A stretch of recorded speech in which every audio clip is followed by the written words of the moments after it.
one more thing. What was the best part about Luka Doncic's game winner in Game 2 against the Timberwolves? We'll tell you all of that and more right now. I'm here because I have to be. Dallas is going to get a seat at the table. That's it. It's me versus the machines. I'm tired as hell. You can rest later. You're young. I need a recovery beer. Wait. One more thing.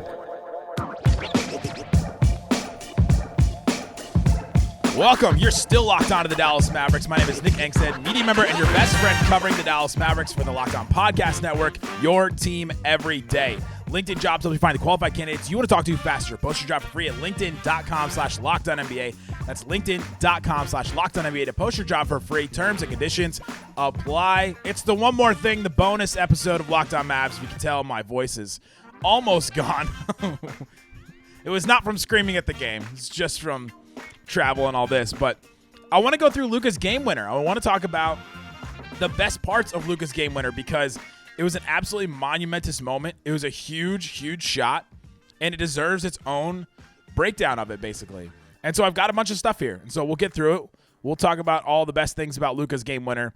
But let's start with this.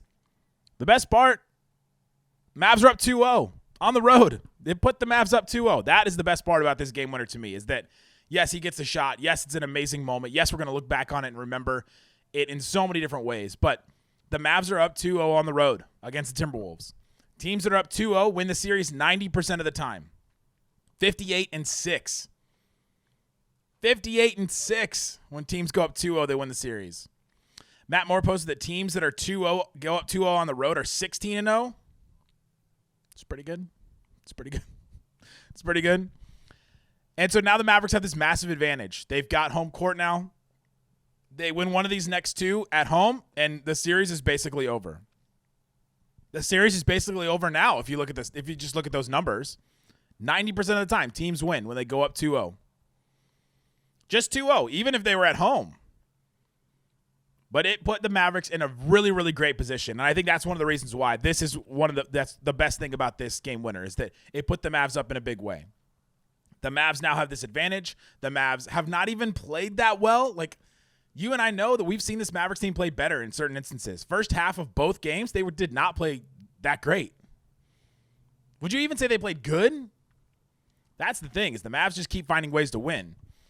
And so one of the best things about Luka's game winner, it put them up 2-0.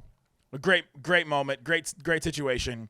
The Mavs are in a great position because of the clutch play of Luka, the clutch play of Kyrie in the last couple of games. Second best thing to me about Luka's game winner is it Jaden McDaniels' face. There's a shot. If you look at the angle from behind Luka, so Luka and the basket are kind of in line. You see the moment where Lively comes up and sets the screen. Gobert is guarding Lively, so he comes up with Lively. Jaden McDaniels is on Luka. Lively sets the screen on Jaden McDaniels. Lively turns into McDaniels, puts his shoulder into him, and then kind of leads him away from the play. He goes, Gobert is going to stay there. You've got to come with me because I'm going to get a wide open shot at the rim, or I'm going to get the pass off the short roll if you trap him, and I'm going to kick it out to the wide open shooter. It's probably going to be Kyrie. And so Lively forces the complete switch. Now, Minnesota hadn't switched a lot the whole game. And Luka even said after the game, I didn't expect that they were going to switch. But the play before that, 40 seconds left, Minnesota actually switched that one too, and Luka missed a mid-range jumper. He had Rudy Gobert on him, and he missed the mid-range jumper earlier.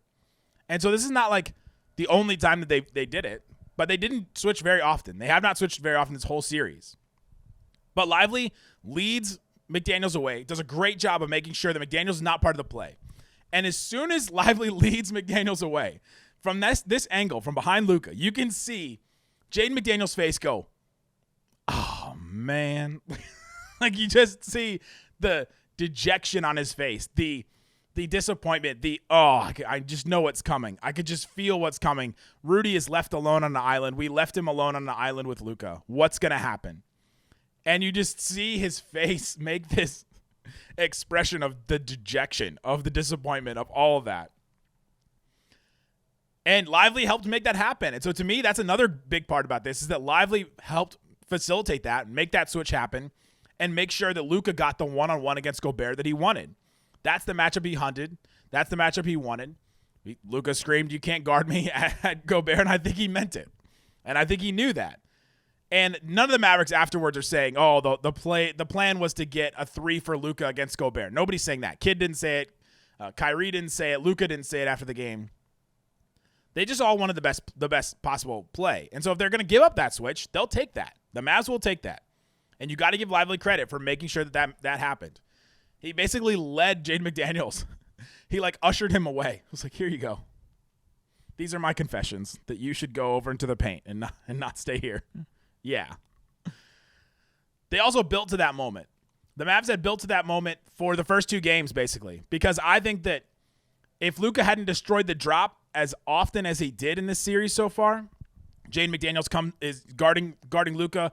Lively comes up and sets a screen, or the center comes up and sets a screen. Gobert then drops back into the paint, and then Luka gets McDaniels or Kyle Anderson on his hip and then hits a shot.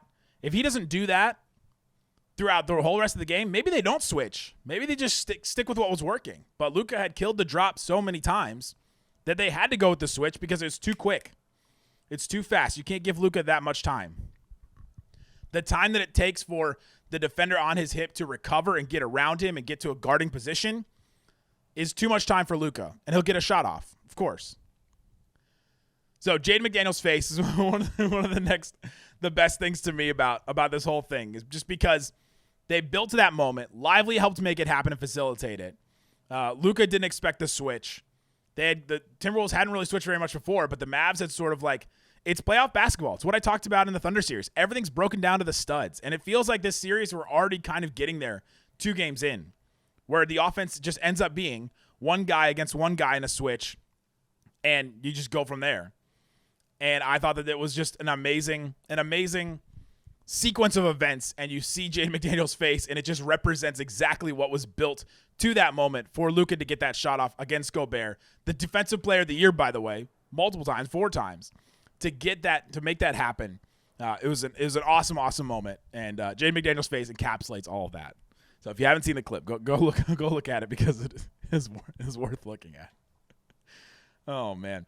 Coming up, let's talk about the reactions. The reactions to Luka's shot, and then Kyrie setting the table is low-key one of the most important parts about this whole thing. Let's talk about that coming up. Today's episode is brought to you by LinkedIn Jobs. LinkedIn Jobs helps you find the qualified candidates you want to talk to faster. Post your job for free at linkedin.com/LockedOnNBA. It's not just another job board. They have a vast network of over 1 billion professionals, and you can use their tools to sort through all those professionals to find the ones that will make it easy for you to hire them, to bring them on. Small businesses, 86% of small businesses get a qualified candidate within 24 hours. That means that the other 14% probably got a qualified candidate too. Maybe took a little longer for them, but 86% get it within 24 hours. Amazing. Go check out LinkedIn. I used Luka's word. Go check out LinkedIn and see what's available for you and see what people are out there for you. We know that, small business owners have so many different things they need to be working on and focused on. You can't always spend all the time that you need to sort through every single person. So let LinkedIn help you with that. Post your job for free at linkedin.com/LockedOnNBA. Again, that's linkedin.com/LockedOnNBA. Terms and conditions apply. Thanks for joining me on the One More Thing. We're talking about the best things about Luka's game winner. The Mavs went up 2-0. Amazing. Jaden McDaniels' face and the whole setup of the play is an absolutely amazing thing about it too. The reactions to Luka's game winner are insane. Obviously, the biggest one is Luka literally looking over at Gobert after he hits the shot and yelling out, "You can't effing guard me. You can't effing guard me," to Rudy Gobert. And he meant it. And that had been built up. We talked about early in the second quarter where Luka's on a fast break and Gobert does a full fist and just rakes him across the ribs. And Luka took offense to that. There's history between Luka and Gobert. But the trash talk on Gobert is just, there's not a lot of people that like that guy, man. it's wild. Draymond afterwards on TNT saying you suck, saying Gobert sucks, agreeing, looking at the crowd who had been chanting Draymond sucks the whole night and game 1 too. Looking at the crowd and going, "What are you talking about? I don't suck. Gobert sucks." That's insane for a guy on TV to say that. But maybe it's just a Gobert thing. But The league needs this. The league needs Anthony Edwards and Kevin Durant going at it, and Anthony Edwards talking trash to Kevin Durant, a likable player in the league. And they need guys like Luka going at Rudy Gobert and talking trash to him, a non-likable guy in the league, I guess. It helps create these rivalries. It helps create the fun of it. The Luka looking up at Devin Booker and smiling at him. Like, that stuff is what makes the league great. And I think that what you talked about yesterday was slightly. It's one of the things that makes the NBA great. And Luka is one of the last, like, killer psycho guys that really will say whatever. Everybody acts tough when they're up. And Luka will just continue no matter what. And I think that the league needs more of that. And I love that it happened. I love that was Luka's reaction to it. And I saw a couple of people say, I hate that Luka did that. All right. But you got to stand on business now. He did it. He talked trash, and now you've got to back it up. And if you think you can back it up, then go for it. And I think Luka can. Kyrie's initial reaction after it, he looks at the ball go in the rim, puts his arms to his side, and is like, yeah, like screams, yes. And then immediately turns around and starts going one more play to the whole Mavs team to make sure they didn't lose their minds too much after that. Celebrate for a second, but turn around and go one more play. And I thought that's leadership from Kyrie. We talked about his leadership all week, basically. But the one more play thing is notable. Jared Dudley, same exact reaction. The yes, and then immediately comes off the bench, and he's doing like the calm down. You know how like when a player tries to shush the crowd when somebody's taking a free throw on their team? He comes out and does that. He's like, all right, calm down, everybody. Calm down. We've got one more play because they had 3 seconds left. There was going to be one more possession, and the Timberwolves got a dang good shot off of it. Lively is under the rim, and you see him look at the ball go in. It takes him a second to process what had just happened, and then he turns around and just this like primal scream that he's been doing ever since he got in the league. Just this scream, and he just is right behind Luka. There's an amazing photo. I actually used it as the thumbnail of the last episode. And there's this amazing photo of Lively just screaming behind Luka, just absolutely excited for him. PJ Washington is in the left corner, and he does like this happy dance with his feet. I'm not 100% sure if he meant it like this, but he could have meant it as a slight to Gobert about the happy feet thing. Like, oh, you're dancing. And he like, his feet are like bouncing up and down off the ground. If he did, wow. Another great moment for PJ Washington. But he does a little happy feet dance. Markieff Morris, Dante Exum, AJ Lawson, and Hardy come running off the bench to meet Luka. Just like they've been the little bench mob at the end of the bench. They come running off the bench. They meet Luka, and Luka meets them, and he had been, screaming at Gobert, and then he looks at them, and he says one more play too. He's like, hey, we got one more. Inside the arena, a lot of people have been asking me. I've gotten like 5 texts today about what was it like in the arena. The arena was stunned. The arena did not know what to do. They were like, wait, there's one more play, but he just hit one of the greatest shots we've ever seen. Did that really just happen? Of course that just happened, because this is Minnesota, and they have this mentality here of like, of course it's going to go wrong. The Vikings, their season has gone terribly in so many different ways. Like, it's like, why can't we have nice things? is sort of like their mantra at times with that team. And that permeates, I think, throughout the rest of their sports world. The Timberwolves haven't been to a conference finals since 2004. They've never been to a finals. And so it's like, how can it go wrong for us? And so it just felt like that whole mentality, that whole like expectation of course this happened to us. Of course this is going to happen to us again. And you just felt that throughout the whole building. Because they were even like cautiously excited when they were up. It didn't even feel like they were really embracing. Whereas Thunder fans, when I was there, anytime they had a lead, it was balls to the wall. They were just like, we're never dying. We're immortal. We're immortal. Nothing will ever go wrong for us ever again. It's like there's such a young team that the players and the fans, but the fans too, took on the mentality of the team where they're like, oh, we're up. We won game 1. We're never losing again. Whereas the Timberwolves, it's felt more of like a reserved, cautious excitement. At least that's what I felt. But yeah, those are the reactions. And I thought it was just great. Kyrie setting the table for Luka. This is the last thing I want to do today. Kyrie setting the table. He had 13 points in the fourth quarter. Luka hit 1, One. Luka hit one. One field goal in the fourth quarter. The game winner. That was it. One. And he needed every ounce of what he had left to get there. To hit that shot. To be as quick as he was. The handles as smooth as they were. The rhythm.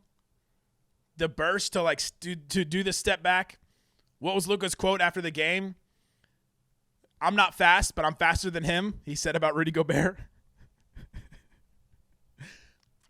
And he needed that because he was exhausted after the game. You could just tell the way he walked off the court, the way that he talked at pressers afterwards, the way that he talked on the TNT set. He's tired. He had a huge ice bag on his knee.